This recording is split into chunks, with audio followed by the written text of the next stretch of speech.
ভারত বাংলাদেশ যে দ্বৈরথ সৃষ্টি হয়েছে, মোস্তাফিজুর রহমানকে নিয়ে ভয় পায়, পাকিস্তানের প্লেয়ারদেরকে ভয় পায়, এরা দলে নেয় না পাকিস্তানের প্লেয়ার, বাংলাদেশের প্লেয়ার এত পারে, এরা অস্ট্রেলিয়া, ইংল্যান্ড, নিউজিল্যান্ড এদের প্লেয়ার বাদ রাখুক, দেখি এদের কত সাহস বা কত ক্ষমতা।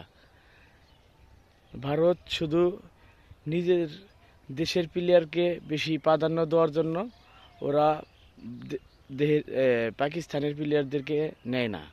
পাকিস্তানের প্লেয়ারদেরকে নিলে ওদের প্লেয়ার পাকিস্তানের প্লেয়ারের কাছে পাত্তাই পাবে না। এই জন্য হয়তোবা বাংলাদেশের ফিস, পাকিস্তানের অনেক ভালো ভালো পেস বোলার আছে, ব্যাটিং আছে, এদেরকে বাহিরে রাখে।